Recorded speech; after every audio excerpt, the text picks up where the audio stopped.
De Griezmann, por ejemplo, no me he implicado, porque no ha sido en ningún momento jugador nuestro y no hemos hablado en ningún momento.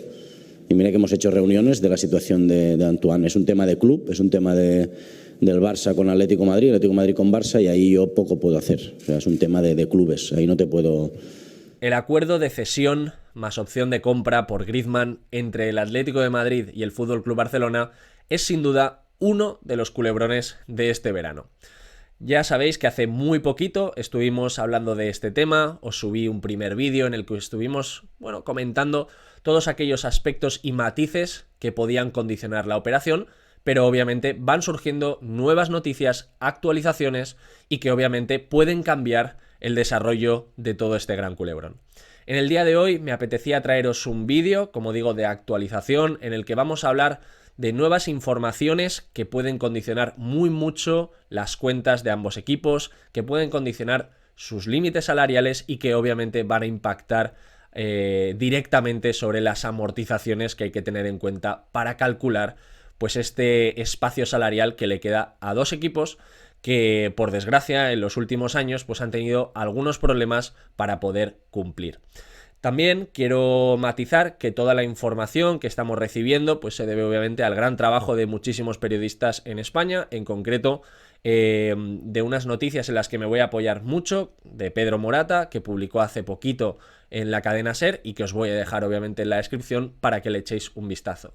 Como digo, vamos a tratar de trabajar sobre ellas y yo voy a hacer pues los matices técnicos, económicos, contables que considero que os aportan muy mucho en estos vídeos y que, como digo, creo que ha dado un contenido pues top. Por lo tanto, si quieres conocer cuáles han sido las novedades y todo lo que esconde este gran contrato, creo que este es tu vídeo y creo que te va a sorprender. Perfecto, pues en primer lugar lo que vamos a hacer es ponernos en contexto. Y para ello nos vamos a remontar al 31 de agosto de 2021, cuando el Atlético de Madrid y el FC Barcelona cierran un acuerdo de cesión más opción de compra por Griezmann por valor de 40 millones de euros. Como siempre, en cualquier tipo de negociación existen ciertos clausulados y ciertos parámetros que pueden variar y que pueden dar lugar luego a ciertas complicaciones legales por el hecho de que si no están del todo bien establecidos, pues existen ciertos matices y grises que pueden estar abiertos a cierta interpretación. Estos parámetros, como digo, lo que vienen a regular es el alcance o sobre todo los años en los que esta cesión se podría llevar a cabo y luego obviamente las condiciones por las que esta opción de compra se volvería obligatoria. En primer lugar, con respecto al tiempo o digamos al plazo de la cesión, pues ya sabéis que el año pasado Griezmann estuvo jugando en el Atlético de Madrid, una primera temporada de cesión, y en la cual pues se daba la posibilidad de que si alguna de las dos partes lo solicitaba, de mutuo acuerdo, la otra se obligaba a aceptar, pues como digo, esta extensión de un año más, ¿no? En este caso, pues aquí no hay ningún tipo de problema, tanto Barcelona como Atleti pues decidieron ampliar un año más esta cesión y que por lo tanto, pues el jugador esta temporada pues está al servicio del Atlético de Madrid sin ningún tipo de problema. Sin embargo, si le damos un giro más o si le damos una reflexión, obviamente podemos pensar que esto es un acuerdo de cesión de una temporada con otra más opcional. Por lo tanto, dentro del clausulado por el cual esta opción de compra debe de ser obligatoria, se debería de acoger única y exclusivamente a la primera temporada, por el hecho de que la segunda sería opcional y que en el caso de que el Atlético de Madrid lo solicitara, el Barcelona estaría obligado. Pero en cualquier caso, podríamos pensar que las condiciones reales deberían de aplicar solo sobre la primera temporada. Esto, como veréis luego, va a ser la versión del FC Barcelona para defender pues lo que el Atlético de Madrid pues se opone, ¿no? Obviamente, de que pues las condiciones por las que se debe de obligar a comprar al jugador, pues deben de aplicar a las dos temporadas, ¿no? Porque en este caso ha sido una más una y que por lo tanto las condiciones se deben de ampliar al total del contrato y no solo a la primera temporada. Además, ¿qué implicaciones económicas tiene, ¿no? Y luego lo veremos. El salario de cada una de las temporadas en las que Griezmann está jugando en el Atlético de Madrid son de 20 millones de euros brutos por cada temporada y que asume el Atlético, es decir, ahorro salarial para el FC Barcelona. Además, como estáis observando, dentro de esta opción de compra, el jugador tendría cerrada la posibilidad de jugar 2 años más en el Atlético de Madrid a razón de 13,5 millones de euros brutos, o lo que se traduce a una cifra cercana de 7 millones de euros netos por temporada. Por lo tanto, muchos grises, muchos matices, mucho dinero en juego y que, como digo, nos dan el contexto global para poder entender todo este lío. Por lo tanto, llegamos a la parte más importante del acuerdo, la cláusula de opción de compra. Fijaros aquí y voy a leer textualmente. Si durante el periodo de cesión el jugador disputa más del 50% de los partidos que esté disponible, no lesionado o sancionado, que ahora lo explicaremos, siempre y cuando juegue más de 45 minutos de tiempo oficial de partido, el Atlético de Madrid estará obligado a comprar al jugador al FC Barcelona por la cantidad de 40 millones de euros. Aquí tenemos que pararnos en 2 puntos muy importantes. Fijaros aquí, si durante el tiempo de cesión, ya hemos explicado hace unos instantes que la cesión en un principio iba a ser de un solo año, sin embargo, existía pues un clausulado que permitía ampliar en 1+1 esta cesión. Aquí, como hemos dicho anteriormente, para el FC Barcelona, el acuerdo estaba cerrado en base a esta primera y única temporada de cesión, sin tener en cuenta la opcionalidad de la segunda. Por lo tanto, lo que viene a establecer el FC Barcelona, o lo que viene a defender, es que obviamente si el año pasado disputó el 81% de los partidos y cumplió, por tanto, el criterio por el que el Atlético de Madrid debería de comprar al jugador, debe de hacerlo sin tener que esperarse a cumplirlo en la segunda temporada. Fijaros aquí como matizo que técnicamente, y por lo que se desprende de la prensa, sí durante el periodo de cesión. Por lo tanto, el periodo de cesión, una cosa es que la segunda parte sea opcional y otra cosa es que el periodo de cesión pues sea finalmente 1+1, que es lo que defiende el Atlético de Madrid. En el caso de ser 1+1, pues yo entiendo que el Atlético de Madrid tiene razón porque el periodo de cesión es 1+1. En el caso de que el FC Barcelona considere que es diferente, pues ahora veremos cuáles han sido las herramientas que ha utilizado para tratar de llevarse la razón y que el Atlético de Madrid pues finalmente compre al jugador. Luego también hay otra cosa importante. El jugador debe de disputar más del 50% de los partidos, por lo tanto el 81% del año anterior, si lo dividimos entre 2, estaríamos cercanos a un 40%, en el caso de que el jugador esté no lesionado o sancionado. Cosa importante también, que debemos de matizar, pensemos que ahora Griezmann pues se lesionase 3 partidos, pues esos 3 partidos no estarían incluidos dentro del cálculo. Por lo tanto, si has jugado un partido y luego no has podido competir más durante la temporada, porque has jugado un partido de los cuales has podido estar convocado, pues tendríamos un 100%, ¿no? Por lo tanto, esto es otro riesgo también que está manejando el Atlético de Madrid, porque si no estuviera convocado dentro del partido, es decir, si no estuviera disponible por cualquiera de los motivos, ¿no?, que mencionamos, ya sea lesionado como sancionado, pues estos no entrarían, digamos, en el cómputo global. Por lo tanto, el ratio subiría y este porcentaje de partidos disputados aumentaría, ¿no? Lo cual pues complica aún más las cosas para todo este encaje que está haciendo el Atlético de Madrid. Por lo tanto, ¿cuál es la polémica que estamos viendo ahora? Pues que obviamente el jugador está entrando a disputar los partidos después del minuto 63, 64, creo haber leído, y que por lo tanto pues no se están cumpliendo, ¿no? No se están cumpliendo pues al menos los 45 minutos. ¿Por qué Griezmann está empezando a jugar a partir del minuto 60 y pico? Porque en el caso de que pues entrase en la media parte y luego este partido se alargase, pues ya sea por un tiempo extra o por cualquier motivo, es decir, aquí lo estáis viendo, si el partido se alargara hasta el minuto 98 habiendo salido en el 50, estamos hablando de que habría jugado 48 minutos. Por lo tanto, sí que se cumpliría esta condición. Por lo tanto, lo que está haciendo el Atlético de Madrid es dejarse unos minutos de margen para que en el caso de que este partido se alargase enormemente, pues incluso aún así no computase dentro de este clausulado de jugar al menos 45 minutos en la mitad de los partidos en los que está disponible. De esta forma, alguno se preguntará, ¿y hace falta complicarse tantísimo la vida para tratar de hacer un encaje y evitar que el jugador nos compute de una manera o nos compute de otra? Pues ahora vamos a verlo en cifras. Fijaros en el impacto que tiene para ambos equipos.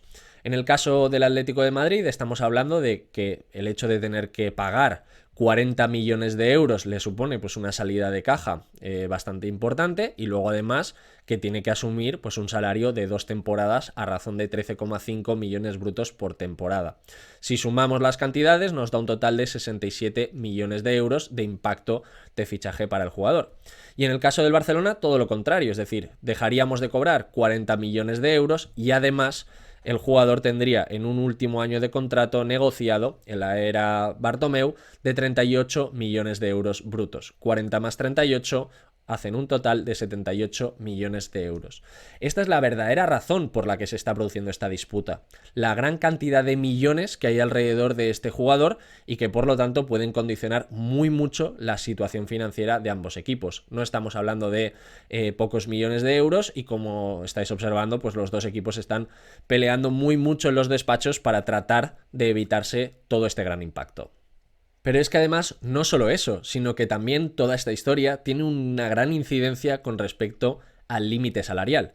Recordemos que el Barcelona fichó al jugador por alrededor de 135 millones de euros, le dio un contrato de 5 temporadas y por lo tanto esto implica unos 27 millones de euros de amortización anual, y que obviamente pues le va consumiendo parte de su límite salarial. Es un dinero que no puede disfrutar de otros jugadores, independientemente de que su salario, que esto sería otra parte extra, es decir, 27 más su salario, aunque este salario esté pagado por el Atlético de Madrid. Es decir, esta amortización sí o sí la debes de incluir dentro de tus cuentas. Fijaros que se trata pues de unas cantidades de nuevo muy elevadas, y que por lo tanto el Barcelona lo que quiere hacer es desprenderse del jugador para que obviamente pues el último año por lo menos de amortización tampoco le pese.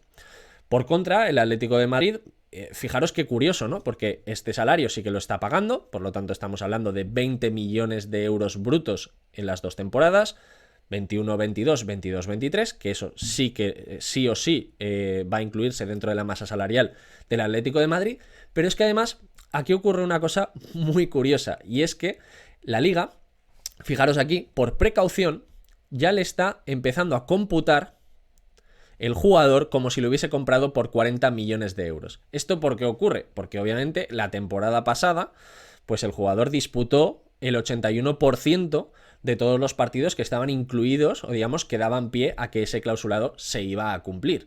Por lo tanto, en un principio de prudencia del control económico de la Liga, pues lo que vienen a determinar es que, bueno, salvo que pase alguna cosa rara, pues lo más normal, ¿no?, es que el jugador termine yéndose al Atlético de Madrid. Sin embargo, pues en vez de decir, oye, vamos a dividirte 40 millones entre 2, es decir, entre las 2 temporadas que tendría luego Griezmann una vez fichado, pues te doy una cierta flexibilización para que lo puedas computar en 3, es decir, 1 de cesión más 2 de, digamos, lo que sería el contrato normal. Entonces, fijaros cómo aquí, pues el impacto en vez de ser 20 millones, pues se te queda en 13,3, lo cual, pues para el Atlético de Madrid, en el caso de ficharlo, pues tendría pues cierta flexibilización y sería más sencillo de poder ajustar dentro de su límite salarial. Pero ¿qué es lo que pasa? Que ahora viene el Atlético de Madrid y que no quiere pagarlo, es decir, no quiere asumir el fichaje de Griezmann. Por lo tanto, aquí tenemos un problema, porque como estáis observando, la imputación que hace la Liga con respecto al límite salarial ya se la está incluyendo con respecto a este 13,3 millones de euros, que son los 40 de fichaje divididos entre 3. Como estáis viendo aquí, segundo año de cesión y la 22-23, 23-24. Bueno, como estáis observando, pues un lío que además se agudiza y que por lo tanto ya no solo, como digo, desde el punto de vista de las cuentas en sí mismas, que ya habéis visto que el impacto es enorme, sino también desde el punto de vista de las amortizaciones, que juegan un papel muy importante en la capacidad que tienen los equipos para inscribir nuevos fichajes. Sin embargo, el FC Barcelona también tiene su propia versión y argumenta que dentro de estas condiciones negociadas deberían de aplicarse única y exclusivamente a la primera temporada. ¿Y por qué dice esto? Pues bueno, porque básicamente el espíritu de la operación que cierra con el Atlético de Madrid era la de crear una especie de venta aplazada encubierta para facilitarle al Atleti la incorporación del jugador, porque en aquel momento no tenía suficiente fair play. Es decir, tú no puedes ficharme ahora al jugador y lo que vamos a hacer es, bueno, lo apañamos de una manera en la que se da 2 años, 1 más 1 de cesión, y luego pues ponemos una especie de condición de obligatoriedad, pero que al fin y al cabo solo estamos afectando a la primera temporada de cesión. Como veis, pues esto tampoco se explica del todo bien en las partes, ¿no?, que hemos comentado anteriormente, y este contrato pues puede dar pie a ciertos grises y a ciertas interpretaciones. Sin embargo, pues bueno, el FC Barcelona lo que ha optado es acudir a la justicia, acudir a la Liga, porque obviamente entre las dos partes y de buena fe pues acordaron en un primer momento someterse a un arbitraje legal. Esto significa que no vas al juzgado, sino que pues pones a la Liga como responsable último de determinar pues quién tiene razón y quién no tiene razón, ¿no? Esto es lo que se conoce como intermediación a través de un laudo. Entonces, ¿qué es lo que ocurre? Que la Liga en su primer análisis ha analizado el contrato y entiende que hay que tomar en cuenta las 2 temporadas, es decir, el conjunto global de toda esta cesión. Sin embargo, y como estáis observando aquí, el lío no acaba. En primer lugar, porque el Atlético de Madrid también, por las últimas informaciones que hemos recibido, le propuso al Barcelona comprarle al jugador por una cantidad de 20 millones de euros. El Barcelona no lo aceptó. Y como digo, pues ahora le está dando vueltas a qué alternativas jurídicas tiene, sobre todo para acudir a un tercer arbitraje, es decir, a un último laudo que sea independiente. Parece ser que es probable que este contrato pues vuelva a trasladarse a un tercero independiente que finalmente pues resolverá en función de aquellos parámetros, ¿no?, que ambos equipos defiendan. Sin embargo, pues bueno, al fin y al cabo, ¿no?, y al final de toda esta historia, y con esto ya vamos a cerrar el vídeo, estamos viendo que es un culebrón que probablemente se va a alargar y que probablemente no va a dejar contento a ninguno de los dos equipos, tanto si ganan unos como ganan otros, y que sin duda pues crea pues una especie de disputa y un antecedente pues que de alguna manera pues nos da pie, ¿no?, a darnos una vuelta o a reflexionar sobre si todas estas normas de control económico de la Liga, más que facilitar, lo que estamos haciendo es complicar las cosas con respecto al fútbol, y que nos estamos yendo más a estos pequeños encajes, ¿no?, que se hacen en los despachos, más allá de centrarnos en el fútbol, que puede ser obviamente lo más importante. Así que nada, con esto finalizamos. Estaremos muy pendientes de cómo finaliza, ¿no?, este laudo arbitral, esta intermediación final que ha solicitado el FC Barcelona, y si el Atlético de Madrid se opone o no, o si la Liga pues lo da como bueno o no. Pero bueno, como digo, la polémica está servida. Me gustaría también que me pusierais vuestras opiniones en la descripción, es decir, en los comentarios, y que me contarais pues qué opináis, ¿no?, de todo este lío. Te dejo también el enlace al primer vídeo por si lo quieres ver, en el que analizábamos las cifras del caso Griezmann, que también creo que te puede gustar mucho. Y con esto cerramos. Espero que te haya gustado, que hayas aprendido, y nos vemos en el siguiente vídeo. Un saludo.